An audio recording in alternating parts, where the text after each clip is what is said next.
तो आज बात करते हैं ईयू भारत की उस ऐतिहासिक डील की जिसे मदर ऑफ ऑल डील्स का नाम दिया जा रहा है। चलिए जरा गहराई से समझते हैं कि आखिर ये है क्या।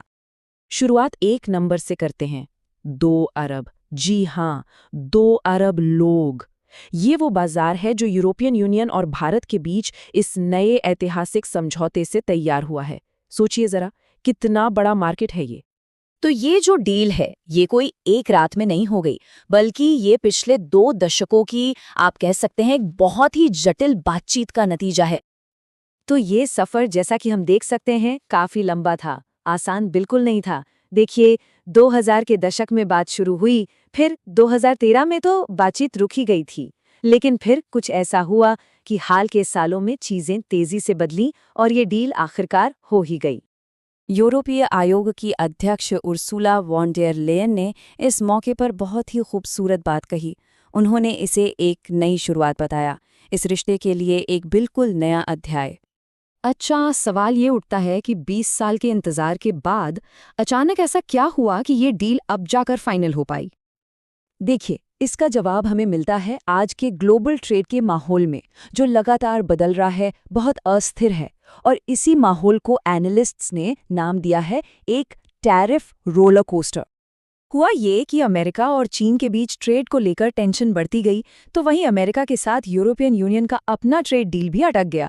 ऐसे में ईयू ने दूसरे बड़े देशों के साथ अपनी पार्टनरशिप को मजबूत करने पर फोकस किया। और यूरोप के लिए ये क्यों जरूरी था, वो इन आंकड़ों से साफ हो जाता है। ये पार्टनरशिप दूसरे ट्रेड विवादों से हो रहे आर्थिक नुकसान की भरपाई करने के लिए और एक तरह की स्थिरता पाने के लिए बहुत जरूरी थी। वहीं दूसरी तरफ भारत के लिए भी ये एक बड़ा स्ट्रेटेजिक मौका है, अपनी ग्लोबल पहचान को और मजबूत करने का और साथ ही अपनी आर्थिक निर्भरता को भी डाइवर्सिफाई करने का। चलिए अब जरा और अंदर चलते हैं और देखते हैं कि इस डील में आखिर ऐसा क्या है कि दोनों ही पक्ष इसे मदर ऑफ ऑल डील्स कह रहे हैं। तो सबसे पहले ये एक बहुत बड़ा फ्री ट्रेड एग्रीमेंट है।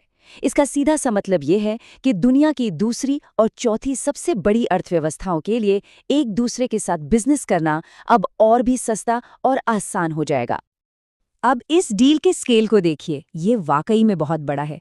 ये पार्टनरशिप पूरी दुनिया की इकोनॉमी के एक बहुत बड़े हिस्से को कवर करती है।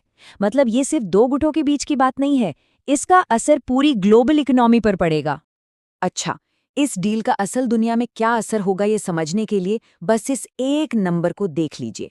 ये वो टैरिफ है जो भारत पहले कुछ यूरोपियन कारों पर लगाता था, 110% तक।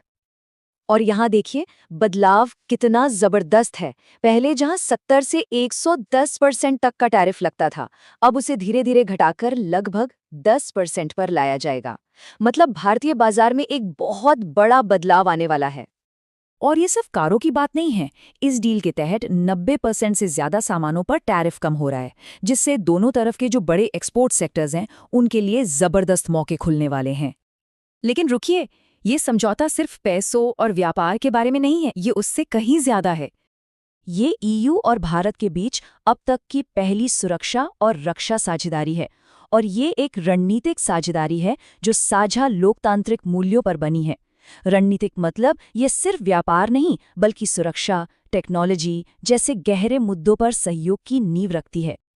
तो ये जो नई पार्टनरशिप है, ये 3 मेन पिलर्स पर खड़ी है जो इन जरूरी एरिया में सहयोग को और भी गहरा करेगी।